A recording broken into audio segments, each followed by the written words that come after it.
Rebuilding a ruined nation. When the guns finally fell silent in 1953, North Korea stood in ruins. Entire cities had been reduced to rubble. Bridges lay twisted across rivers, factories were little more than shattered concrete, and countless families had nowhere left to call home. Historians estimate that nearly every major industrial center in the north had suffered extensive destruction during the war. For Kim Il-sung, survival was no longer enough. Now he faced a different challenge: rebuilding an entire country, while ensuring that no one could ever threaten his authority again. The reconstruction effort began immediately. Aid poured into North Korea from the Soviet Union, China, and other communist allies. Soviet engineers helped rebuild heavy industry, while Chinese workers assisted in repairing railways, roads, and public infrastructure. Massive steel mills, power stations, and chemical plants gradually rose from the ashes. Official propaganda celebrated this period as a miracle created by the wisdom of Kim Il-sung. Reality was more complicated. Foreign assistance played an enormous role in North Korea's early recovery, even though later state media rarely acknowledged just how dependent the country had been on outside support. At the same time, Kim introduced an ambitious economic strategy centered on heavy industry. Factories producing steel, machinery, weapons, and electricity received priority over consumer goods. The leadership believed that industrial strength would guarantee military security and prove the superiority of socialism. For several years, the results appeared impressive. Industrial production grew rapidly, literacy rates increased, and healthcare expanded across much of the country. During the late 1950s, some economic indicators even compared favorably with those of South Korea. Many visitors from socialist countries described Pyongyang as one of Asia's fastest-growing capitals. But beneath this success, another transformation was taking place. Kim Il-sung understood that rebuilding the economy alone would never guarantee his survival. He needed complete political control. Within the ruling Workers' Party, several rival factions still remained. Some members had fought alongside Chinese communists. Others had spent years living in the Soviet Union. A third group consisted of domestic Korean communists, who believed the country should follow a different path. Each possessed experienced leaders who could potentially challenge Kim's authority. One by one, they disappeared.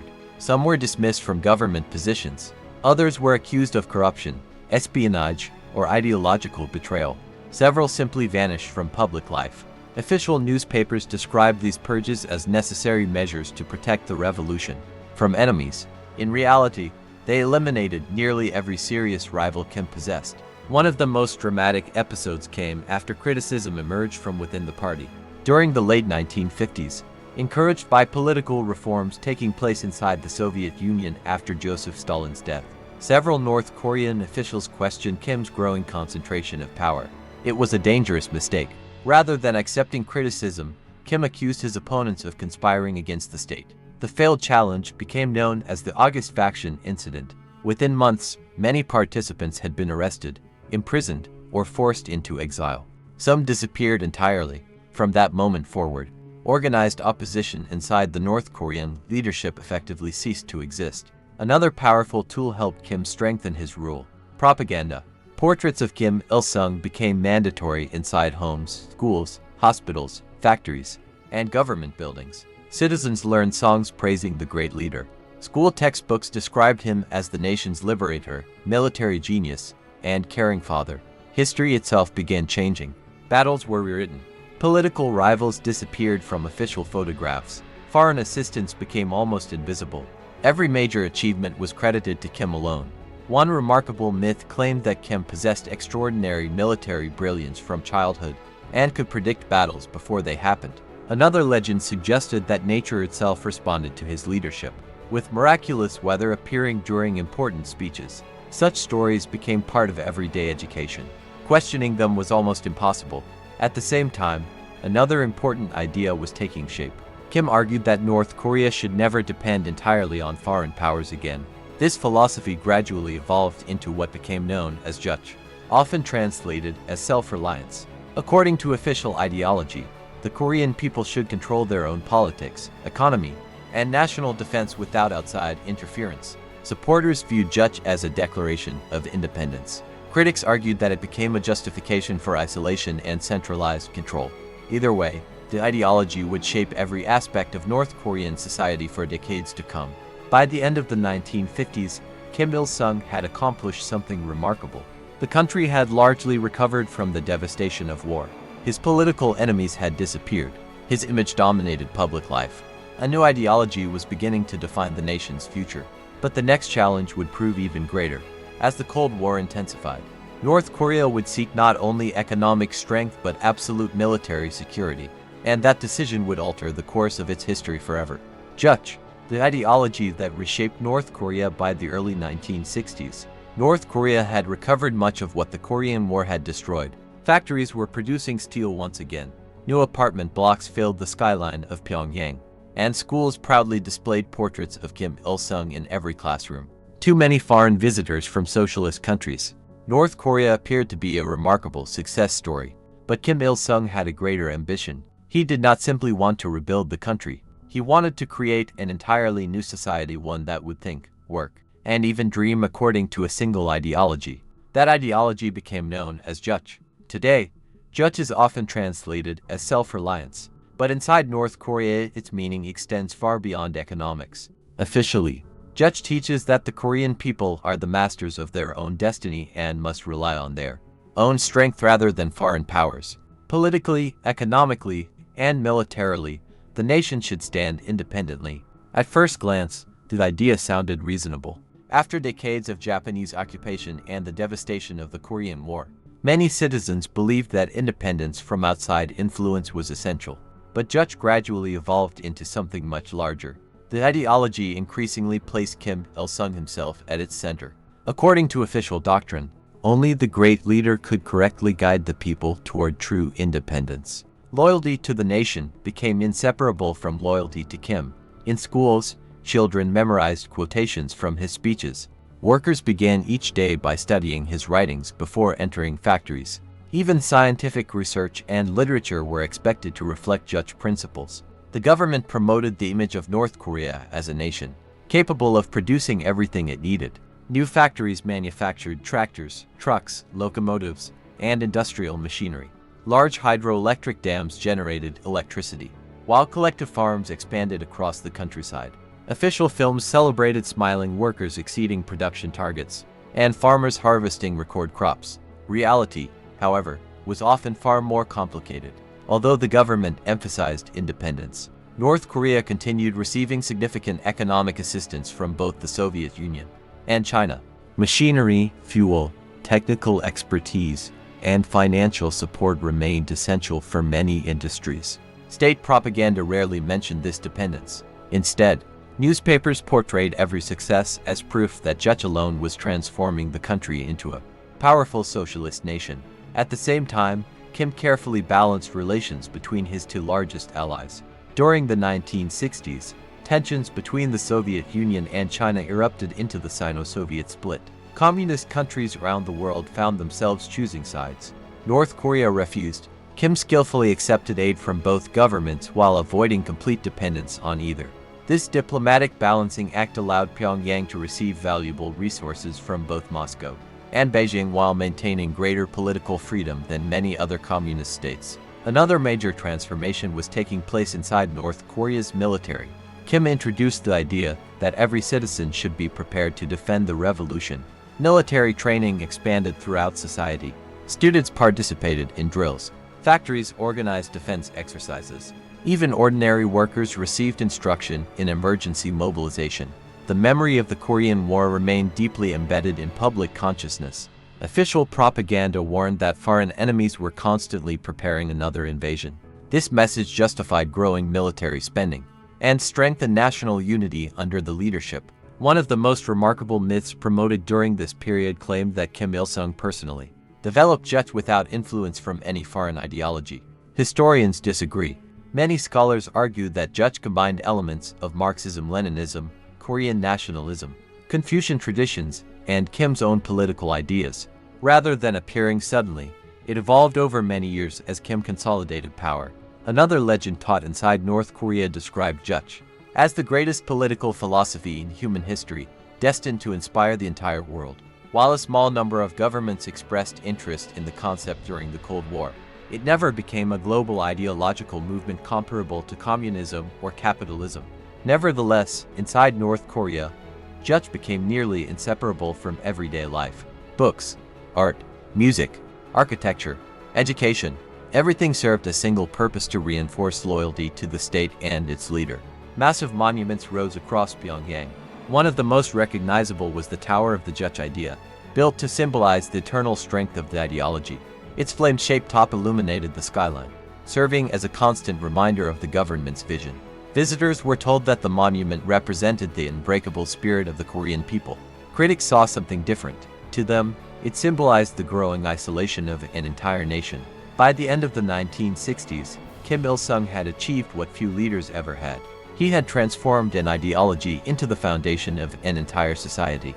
Politics, education, culture, and even personal identity revolved around a single idea. But beyond North Korea's borders, the world was changing rapidly. The Cold War was entering one of its most dangerous periods. And soon, new confrontations with South Korea and the United States would push the peninsula closer to another devastating conflict: the Hermit Kingdom, isolation, and the rise of a cult of loyalty. By the early 1970s, North Korea had become one of the most tightly controlled societies on Earth. While much of the world was becoming increasingly connected through trade, tourism, and technology, North Korea was moving in the opposite direction. The country's leadership believed that foreign influence posed a direct threat to the survival of the revolution. Kim Il-sung often warned that outside ideas could be just as dangerous as foreign armies. According to state propaganda, capitalist countries sought to destroy socialism not only with weapons but also with culture, information, and economic influence. Every foreign book, radio broadcast, or newspaper was portrayed as a potential weapon. As a result, the government tightened its control over nearly every aspect of daily life. Foreign travel became almost impossible for ordinary citizens. International phone calls were heavily restricted. Radios sold inside North Korea were permanently tuned to government frequencies, so they could not receive foreign broadcasts without being modified illegally. Television offered only state-approved programming. Newspapers printed nearly identical stories celebrating the leadership, military achievements, and economic successes of the country.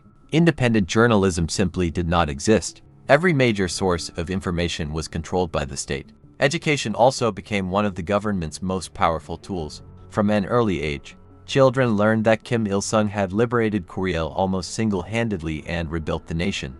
Through his wisdom alone, history lessons emphasized the sacrifices of the Korean people, while portraying foreign nations, especially the United States and Japan, as constant enemies. Students memorized speeches, revolutionary songs, and stories praising the great leader. Many classrooms displayed portraits of Kim that students were expected to treat with deep respect. Teachers often began lessons by discussing the leader's achievements before turning to mathematics, science, or literature. One of the most famous legends taught to generations of North Korean children claimed that Kim Il-sung never lost a single battle during the anti-Japanese resistance. Modern historians disagree. Records from Soviet, Chinese, Japanese, and Korean archives suggest that while Kim participated in guerrilla operations, the resistance consisted of many different commanders and organizations. Official accounts greatly expanded his individual role to strengthen the personality cult. The government also encouraged citizens to participate in regular political meetings. Workers gathered after their shifts to study official publications. Students attended ideological discussions. Neighborhood committees monitored local communities, encouraging citizens to report suspicious behavior or criticism of the government. Supporters argued that these meetings strengthened unity. Critics viewed them as a system of constant political surveillance. Another important feature of North Korean society emerged during this period: the Songbun classification system. Although the government officially promoted equality, every citizen was informally categorized according to their family's political background and perceived loyalty. Families with revolutionary credentials often received better educational opportunities, housing, and career prospects. Those whose relatives had owned land, worked with Japanese authorities, or fled to South Korea frequently faced greater restrictions. The exact details of Songbun remain difficult to verify because the system is largely confidential, but numerous defectors and researchers describe it as one of the most influential factors shaping everyday life. Officially, North Korea rarely acknowledges its existence. One fascinating myth promoted by state media suggested that the entire Korean nation lived in complete harmony under the leadership of Kim Il-sung. Free from social divisions or class conflict, reality appeared far more complex. Even within a highly centralized state, differences in opportunity, influence, and access to resources continued to exist. Meanwhile, Pyongyang itself became a carefully designed showcase. Wide boulevards, monumental statues, grand theaters, and newly constructed apartment buildings projected an image of prosperity to foreign visitors. National celebrations featured enormous military parades and synchronized performances, involving tens of thousands of participants. These spectacles demonstrated remarkable organization and discipline. Behind the scenes, months of preparation often involved intensive rehearsals lasting many hours each day. Visitors frequently described the performances as breathtaking. Others questioned the enormous resources devoted to such displays. At the same time, Kim Il-sung was preparing another significant change. For the first time in modern communist history, leadership would not simply pass through the ruling party. It would remain within a single family. During the 1970s, Kim's eldest son, Kim Jong-il, gradually emerged as his chosen successor. Although little was announced publicly at first, Kim Jong-il quietly assumed greater responsibilities within the Workers' Party. He supervised propaganda, cultural policy, and ideological education, helping refine the personality cult that surrounded his father. State media increasingly praised the wisdom of the Kim family. A political system originally inspired by revolutionary socialism was slowly evolving into something unique: a hereditary dictatorship, unlike any other in the communist world. By the end of the decade, North Korea had become more isolated than ever before. Information was tightly controlled. Loyalty defined opportunity. The military continued to grow stronger, and a second generation of leadership was already preparing to inherit absolute power. But beyond North Korea's borders, economic change was transforming Asia. South Korea was becoming one of the world's fastest-growing economies. The contrast between the two nations would soon become impossible to ignore.